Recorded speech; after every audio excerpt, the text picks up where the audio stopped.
and dynamic woman entrepreneur of MCL, MSS of Akkalkot, Mrs. Shwetali Bhosle. It's all over to you, ma'am.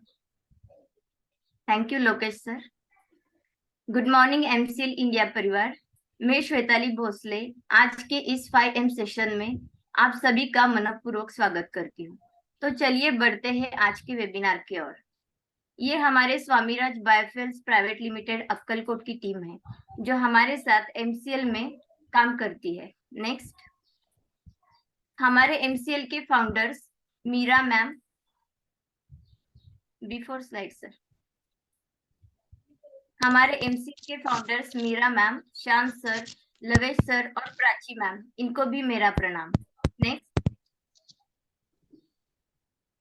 आज जिनकी वजह से मैं MCL में हूँ वो हमारे रावल सर, पाटिल सर और कोंडुबेरी सर, इनको भी मेरा प्रणाम।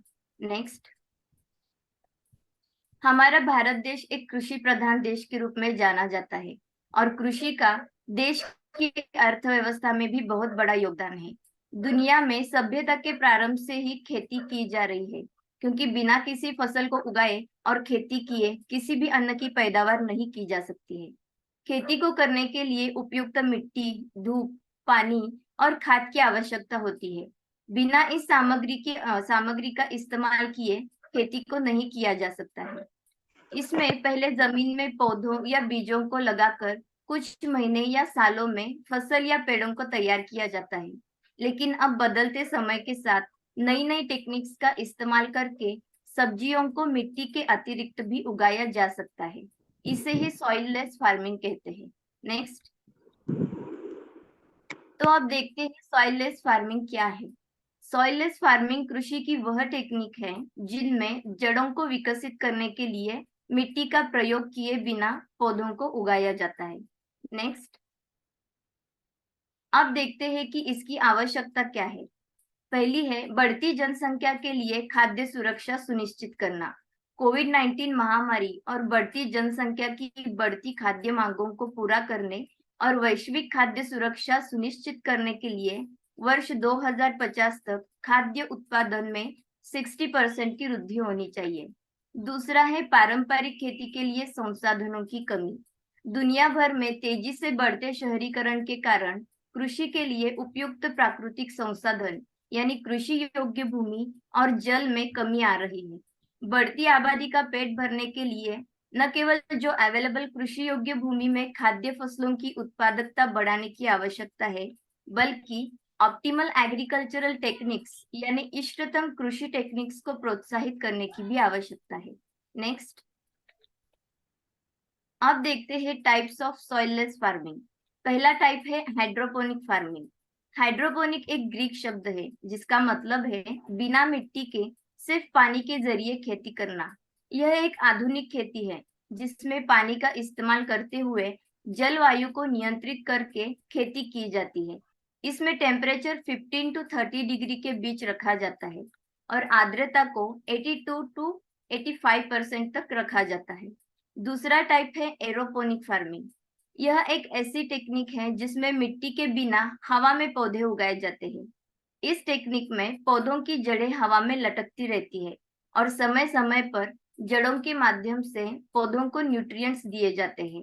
इस टेक्निक में न्यूट्रिएंट्स को धुंध के रूप में जड़ों पर स्प्रे किया जाता है। और तीसरा टाइप है एक्वापोनिक फार्मिंग, जो आज का अपना टॉपिक है। नेक्स्ट, तो चलिए इसे डिटेल में समझते हैं। जैसे कि नाम में ही है, एक्वा मीन्स पानी और पोनिक्स मीन्स हरी सब्जियां। इसमें खेती के लिए मिट्टी का सरफेस नहीं होता बल्कि पानी का सरफेस होता है। पानी के सरफेस पर फ्लोटिंग कार्डबोर्ड होता है जिसमें सब्जियां उगाई जाती हैं। इस टेक्निक में सब्जी में खाद या कीटनाशक की जरूरत भी नहीं पड़ती है। नेक्स्ट, अब देखते हैं एक्वापोनिक फार्मिंग हिस्ट्री। ऐतिहासिक साक्ष्य हमें यह बताती है कि 2000 ईस्वी सन पूर्व तक हाइड्रोपोनिक्स और जलीय कृषि का संयुक्त उपयोग करके खेती की जाती थी। सबसे प्रसिद्ध ऐतिहासिक उपयोग एज़टेक, मिस्र और चीनी लोग करते थे। जापानी, पेरुवियन और यूनानियों सहित कई संस्कृतियां एक्वापोनिक्स पर निर्भर थी। शोध से यह भी पता चलता है कि बेबीलोन के लटकते बगीचे भी जलीय रूप से कायम थे। नेक्स्ट, अब देखते हैं एक्वापोनिक्स खेती की टेक्निक। यह एक फ्लेक्सिबल एग्रीकल्चर सिस्टम है जो कल्याण और बेहतर पोषण प्रदान करती है। यह मछली और सब्जियां दोनों उगाने का एक टिकाऊ तरीका है। यह आधुनिक खेती में रुचि रखने वाले व्यक्ति, उद्योगी, शिक्षक और सरकार के बीच काफी लोकप्रिय हो रहा है।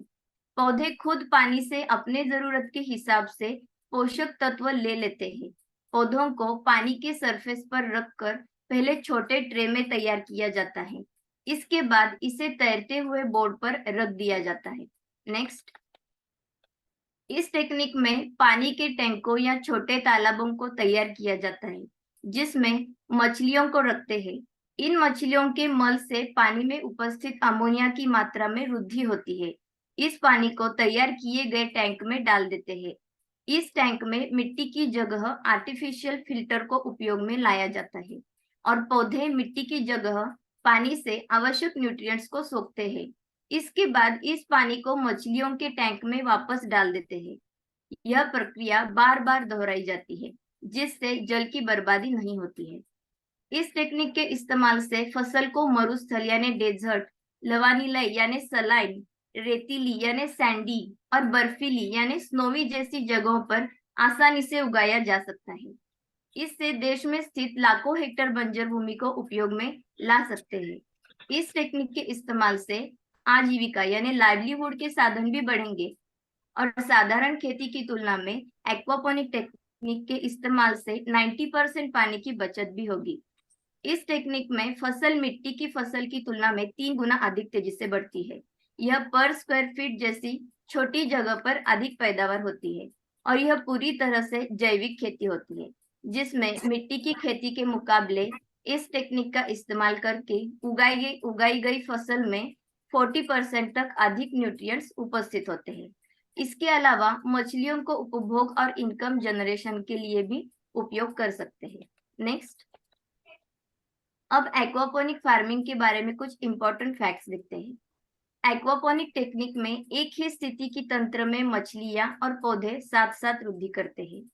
मछलियों के मल से पौधों को जैविक खाद प्राप्त होता है जिससे जल की भी शुद्धि होती है और एक संतुलित स्थिति की तंत्र का भी निर्माण होता है। तीसरा, प्रतिभागी यानी सूक्ष्म जीव या नाइट्रीफाइंग बैक्टीरिया मछलियों में उपस्थित अमोनिया को नाइट्रेट्स में परिवर्तित कर देता है। यह पौधों की वृद्धि के लिए काफी लाभदायक होता है। नेक्स्ट, अब देखते हैं एक्वापोनिक फार्मिंग पर्यावरण की दृष्टि से कैसे लाभदायक है। पहला है जल संरक्षण। पानी और पोषक तत्वों को बंद लूप यानी क्लोज लूप मेथड से रिसाइकल किया जाता है जिससे पानी का संरक्षण होता है।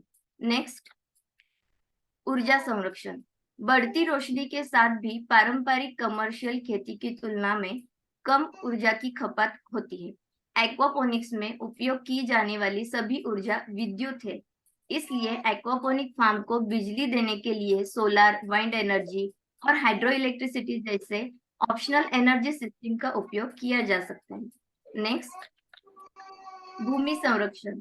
एक्वापोनिक सिस्टम पारंपरिक खेती की तुलना में पर स्क्वायर फीट लगभग 6 गुना अधिक बढ़ती है।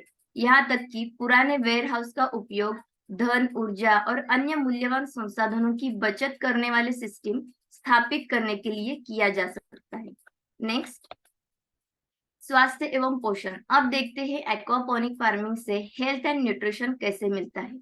मछली वनस्पति प्रोटीन को पशु प्रोटीन में बदलने का अब तक का सबसे अच्छा साधन है जिसका उपयोग इस सिस्टम में किया जाता है। मछली में कोई ग्रोथ हार्मोन, कोई पारा, कोई केमिकल या पेस्टिसाइड नहीं होता। एक्वापोनिक्स में उगाए गए पौधे सुरक्षित होते हैं और इनमें किसी भी प्रकार का केमिकल नहीं होता है। नेक्स्ट, एक्वापोनिक फार्मिंग के लाभ। पहला है पर्यावरण के अनुकूल। एक नाइट्रोजन सोर्स यानी मछली के भोजन से 2 एग्रीकल्चरल प्रोडक्ट्स यानी मछली और सब्जियां उत्पन्न होते हैं। इस तरह की सिस्टम जलीय कृषि वेस्ट को आसपास के वाटरशेड को प्रदूषित करने से भी रोकती है। दूसरा है ऑर्गेनिक फर्टिलाइजर। एक्वापोनिक फार्मिंग में इंसेक्टिसाइड शामिल नहीं होते क्योंकि यह केमिकल मछली को मार देते हैं। नेक्स्ट है जगह की बचत। एक एक्वापोनिक सिस्टम को किसी भी पैमाने पर सेट किया जा सकता है। यह एक्वेरियम जितना छोटा और ग्रीन हाउस कमर्शियल फार्म जितना बड़ा हो सकता है। अगला है पानी की बचत। एक्वापोनिक्स फार्मिंग किसानों को कम लागत में बड़ा मुनाफा देती है। इस टेक्निक में पारंपरिक खेती के मुकाबले 90% पानी की बचत होती है। नेक्स्ट है ड्यूअल प्रोडक्टिव। एक्वापोनिक्स में एक नाइट्रोजन सोर्स यानी मछली का भोजन, इससे उत्पादित होने वाले 2 एग्रीकल्चरल प्रोडक्ट्स यानी मछली और सब्जियां शामिल है। अगला है एक्वापोनिक्स को मिट्टी की आवश्यकता नहीं होती है और इसीलिए यह मिट्टी से पैदा होने वाली बीमारियों के प्रति संवेदनशील नहीं है। अगला है एक्वापोनिक्स हाई क्वालिटी और क्वालिटेटिव प्रोडक्शन का पर्याय है। अगला है एक्वापोनिक्स प्रोडक्शन पर हाई कंट्रोल की अनुमति देता है क्योंकि यह सॉइल कंट्रोल से आसान है, जिससे नुकसान कम होता है। अगला है कि निराई गुड़ाई का सिरदर्द नहीं है। अगला है एक्वापोनिक्स का उपयोग गैर कृषि योग्य भूमि जैसे रेगिस्तान, खराब मिट्टी या नमकीन रेतीले द्वीपों पर भी किया जा सकता है। नेक्स्ट है एक्वापोनिक्स भूमिहीन और गरीब परिवारों के लिए भोजन और स्मॉल इनकम सुरक्षित करने के लिए इंटीग्रेटेड लाइवलीहुड स्ट्रेटजी बन सकता है। नेक्स्ट है पोषण की दृष्टिकोण से एक्वापोनिक्स प्रोटीन जो मछली से मिलता है और सब्जियां दोनों के रूप में भोजन प्रदान करता है। नेक्स्ट, अब देखते हैं एक्वापोनिक्स की कमजोरियां। हर सिक्के के 2 पहलू होते हैं, वैसे ही एक्वापोनिक्स की कुछ कमजोरियां भी है। तो देखते हैं वो क्या है। पहला है एक्वापोनिक्स की इनिशियल स्टार्टअप कॉस्ट ज्यादा है। दूसरा है एक्वापोनिक्स के लिए नेचुरल वर्ल्ड में डिटेल स्पेशलाइजेशन की आवश्यकता होती है।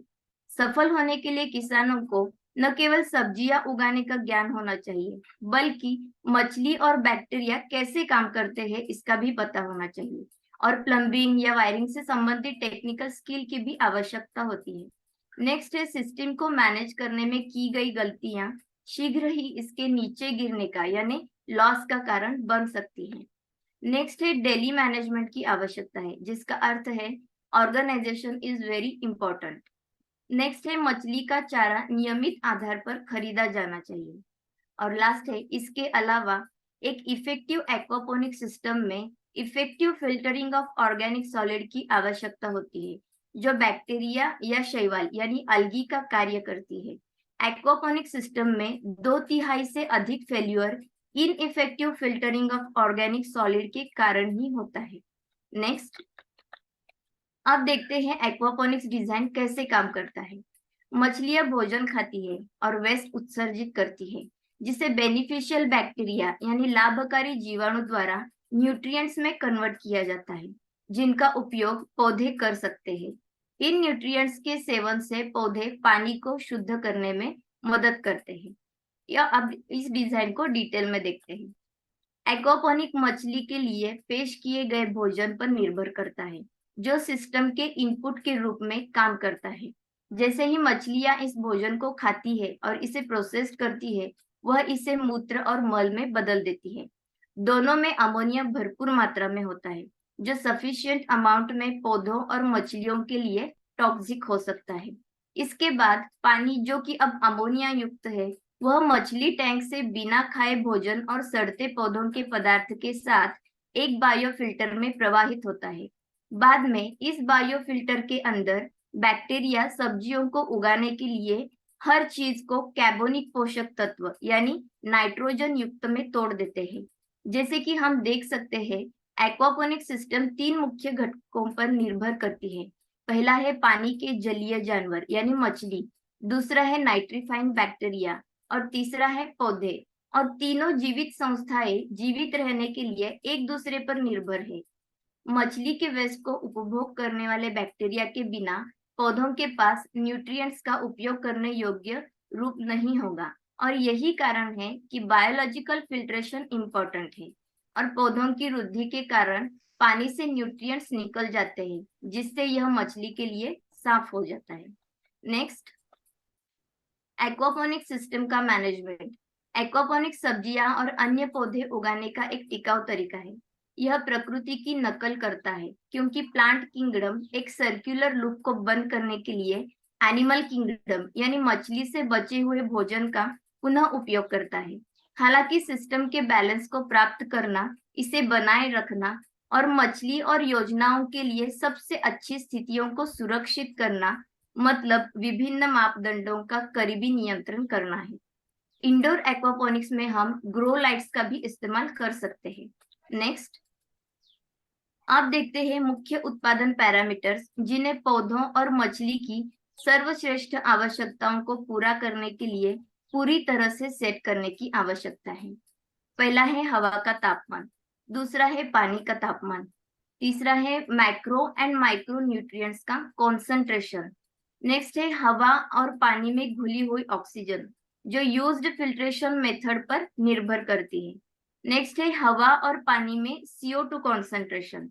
नेक्स्ट है पीएच और लास्ट है रोशनी।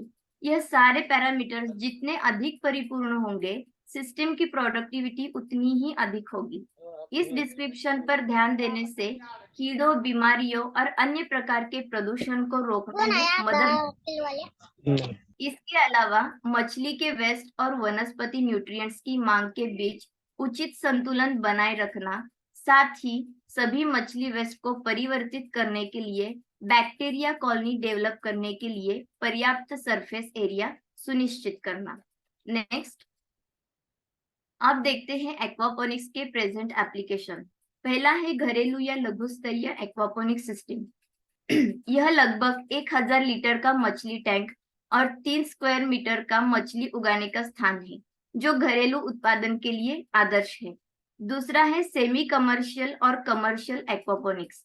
इसका मतलब है एक्वापोनिक्स सिस्टम को उस पर्सपेक्टिव से देखना जिसमें बड़ी स्टार्टअप लागत के कारण बाजार में अभी तक कई खिलाड़ी नहीं है। नेक्स्ट, शिक्षा, आम जनता और टिकाऊ कृषि टेक्निक साइटों में बीच के अंतर को काटने के तरीके के रूप में शैक्षणिक स्थानों में छोटी एक्वापोनिक यूनिट का उपयोग किया जा रहा है। नेक्स्ट है मानवीय राहत और खाद्य सुरक्षा हस्तक्षेप। एक्वापोनिक सिस्टम दुनिया में कहीं भी काम करती है, इसलिए इन्हें स्थानीय लोगों की खाद्य सुरक्षा आवश्यकताओं को पूरा करने के लिए विकासशील देशों में पायलट के रूप में इस्तेमाल किया जा सकता है। नेक्स्ट, भारत में एक्वापोनिक खेती व्यवसाय योजना। एक सफल एक्वापोनिक फार्म शुरू करने के लिए प्राथमिक कारण स्पष्ट होने चाहिए। फार्म शुरू करने के लिए अपने उद्देश्यों का दस्तावेजीकरण करने से आपको व्यवसाय योजना पर ध्यान केंद्रित करने और उन मुद्दों, संसाधनों और विशेषज्ञता को पहचानने में मदद मिलेगी जिनकी व्यवसाय योजना विकसित करने के लिए आवश्यकता होगी।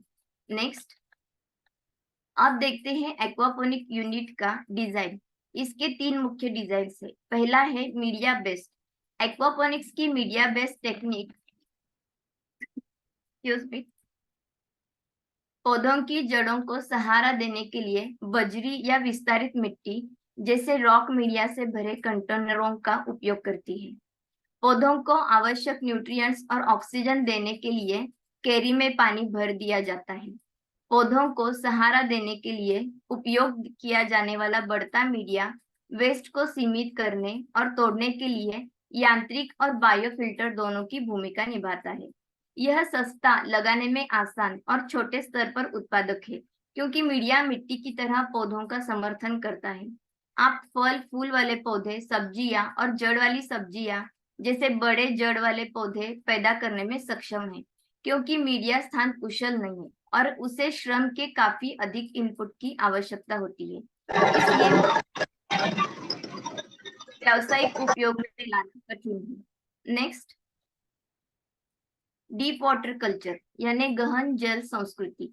राफ्ट या फ्लोट सिस्टम के रूप में भी पहचानी जाने वाली यह सिस्टम पौधों की जड़ों को पोषक तत्वों से भरपूर और वातित पानी में निलंबित करने के लिए फ्लोटिंग राफ्ट का उपयोग करती है।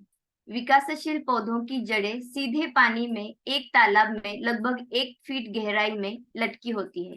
जैसे ठोस वेस्ट को रोकने और संसाधित करने के लिए कोई मीडिया नहीं है, इसलिए डिजाइन में फिल्ट्रेशन टेक्निक को शामिल किया जाना चाहिए। इसके लिए अधिक उन्नत जलीय कृषि टेक्निक्स और सिस्टम आवश्यकताओं की आवश्यकता होती है, जिससे अपफ्रंट कॉस्ट अधिक हो जाती है। इस विधि का उपयोग विभिन्न तरीकों के लिए किया जा सकता है, तरीकों से किया जा सकता है, जैसे मछली टैंक के ऊपर राफ्ट तैराना या मछली टैंक से पानी को पानी की सरफेस पर तैरते पौधों के साथ तैरते राफ्ट में पंप करना। यह डिजाइन व्यावसायिक एक्वापोनिक्स उत्पादन के लिए उपयुक्त है क्योंकि यह 3 सिस्टम प्रकारों सबसे अधिक स्थिर है। जैसे सिस्टम में बहुत अधिक पानी है, इसलिए हाई न्यूट्रिएंट्स और तापमान में उतार चढ़ाव होने की संभावना बहुत कम है। यह गर्म जलवायु के लिए सबसे उपयुक्त है क्योंकि यद्यपि यह दैनिक तापमान में उतार चढ़ाव का विरोध करेगा, ठंडी जलवायु में पानी गर्म करना महंगा है। इसके अलावा बड़े जल क्षेत्र वाले और मीडिया बेड की तुलना में पौधों को हटाना बहुत आसान है। नेक्स्ट, पोषक तत्व फिल्म टेक्निक यानी nutrient film technique, that is NFT. यह एक्वापोनिक डिजाइन अपनी अंतरिक्ष दक्षता और कम श्रम लागत के कारण कमर्शियल उद्योग में लोकप्रिय है क्योंकि फसलें शेल्फ पर भी उगाई जा सकती है। वह आसानी से पहुंच योग्य और कटाई योग्य होती है। यह सिस्टम पत्तेदार सब्जियों के लिए सबसे उपयुक्त है। यह डिजाइन बड़े फल देने वाले पौधों के लिए उपयुक्त नहीं है क्योंकि उनकी जड़ चैनल को ब्लॉक कर सकती है और उनका वजन समर्थित नहीं हो सकता। नेक्स्ट, अब देखते हैं एक्वापोनिक्स के लिए आवश्यक मछलियां। मछलियां एक्वापोनिक सिस्टम के मुख्य घटकों में से एक है और एक्वापोनिक सिस्टम में एक आवश्यक भूमिका भी निभाती है क्योंकि वह पौधों के लिए नेचुरल फर्टिलाइजर का सोर्स होगी। मछली आपके पौधों के लिए भोजन और फर्टिलाइजर का सप्लाई करती है, इसलिए यह योजना बनाना अनिवार्य है कि आप किस प्रकार के पौधे उगाना चाहते हैं और उन्हें सही प्रकार की मछलियां प्रजातियों के साथ जोड़ना चाहते हैं। मछलियां सिलेक्ट करते वक्त आपको कुछ चीजों का ध्यान रखना चाहिए, जैसे कि तापमान, आपके स्थान पर मछली की उपलब्धता, आपके स्थान पर कौन सी मछली अवैध है, मछली का प्रकार और मेंटेनेंस की कठिनाइयां, आकार और स्थान आवश्यकताएं, फिल्ट्रेशन एफिशिएंसी, फिश डाइट और ब्रीडिंग हैबिट। नेक्स्ट, अब देखते हैं भारत में एक्वापोनिक खेती के लिए उपयुक्त मछलियां। पहली है तिलापिया। यह मछलियां बहुत ही रैपिड ग्रोथ रेट दिखाती है। नेक्स्ट है ट्राउट। ट्राउट ठंडे पानी को पसंद करते हैं और 56 to 68 डिग्री फ़ारेनहीट के बीच के तापमान में पनपते हैं, जो उन्हें ठंडे वातावरण के लिए आदर्श बनता है। तीसरा है कैटफिश। कैटफिश सबसे अच्छी तरह से पाली जाने वाली मछलियों में से एक है और अपने स्वाद के लिए लोकप्रिय है। कैटफिश नीचे से भोजन करने वाली और बहुत ही अच्छी क्लीनर है जो विभिन्न प्रकार की जल स्थितियों का सामना कर सकती है। वह प्रादेशिक नहीं है और प्रजनन और पालन पोषण करना आसान है। कैटफिश तिलापिया के समान तापमान 75 to 85 डिग्री फ़ारेनहीट पर पनपती है और इसके लिए 7 to 8 pH की आवश्यकता होती है। नेक्स्ट, बास। बास 65 to 80 डिग्री फ़ारेनहीट के पानी के तापमान और 6 to 8 pH में पनपता है। बास को 1 वर्ष के भीतर फिंगरलिंग से काटा जा सकता है, जिससे वह डिजायरेबल एक्वापोनिक मछली बन जाती है। बास के कई प्रकार है, जैसे कि बड़े मुंह का बास, छोटे मुंह का बास, संकर धारीदार, ऑस्ट्रेलियन और सफेद बास। पांचवा है सामन। सामन अपने स्वाद और स्वास्थ्य लाभों के लिए प्रसिद्ध है, इसलिए यह आपके एक्वापोनिक सिस्टम में पालने के लिए एक डिजायरेबल मछली है। उन्हें पनपने के लिए एक बड़े मछली टैंक की आवश्यकता होती है और कटाई से पहले पूर्ण आकार तक पहुंचने में लगभग 2 साल लगते हैं। सामन के लिए अनुकूल पानी का तापमान 55 to 65 डिग्री फ़ारेनहीट के बीच और pH 7 to 8 के बीच होना चाहिए। नेक्स्ट है सजावटी मछली यानी ऑर्नामेंटल फिश।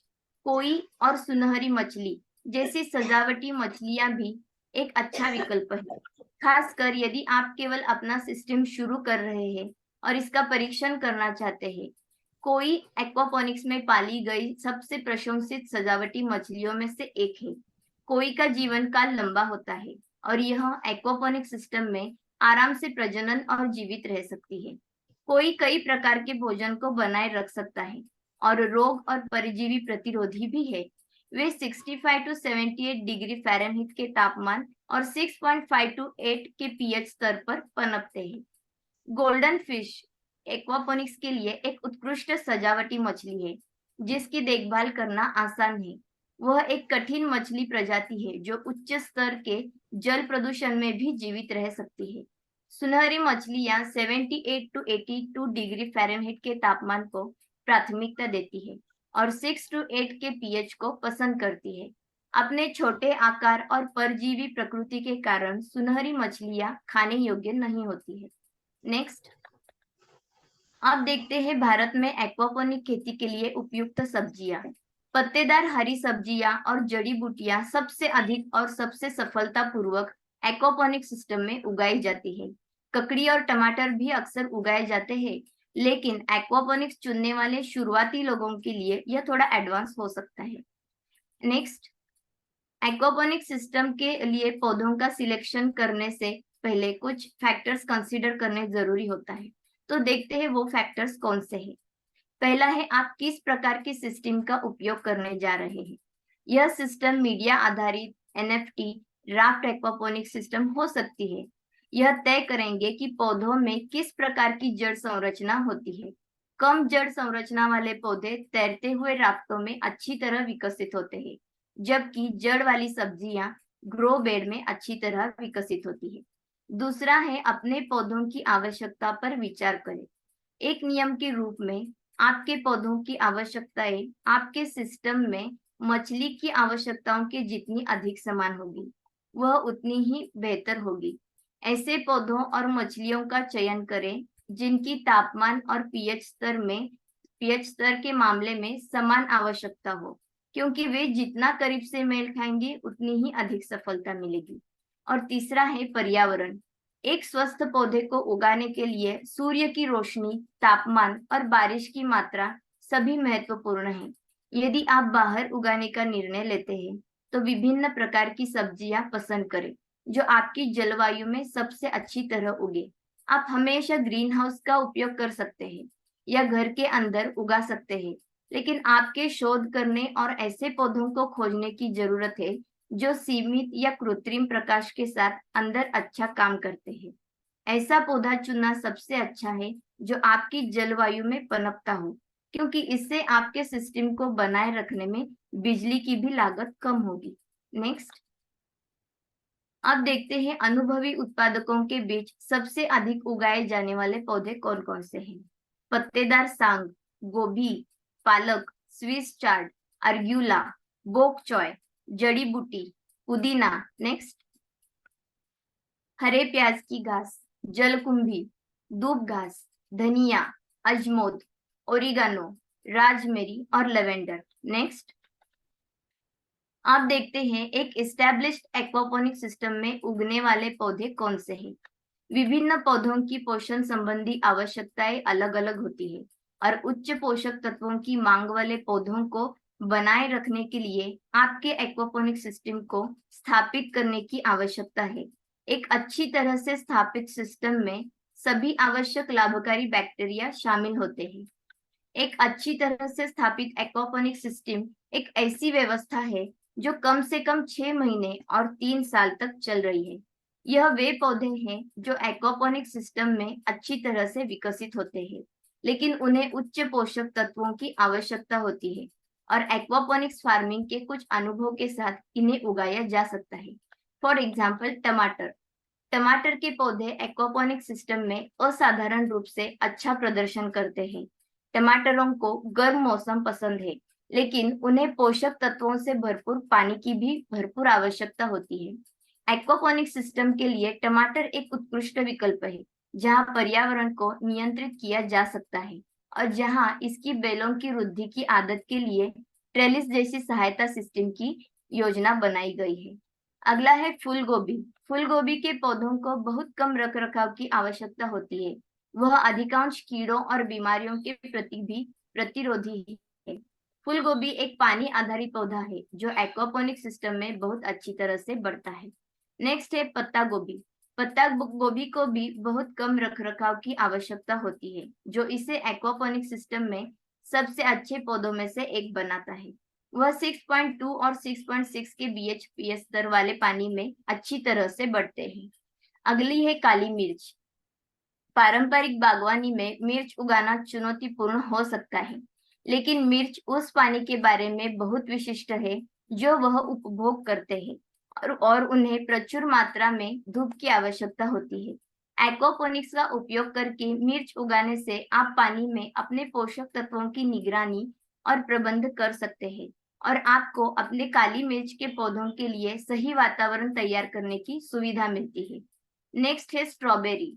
स्ट्रॉबेरी को उगाने के लिए बहुत कम जगह की आवश्यकता होती है और एक्वापोनिक सिस्टम में इसकी खेती करना काफी आसान है।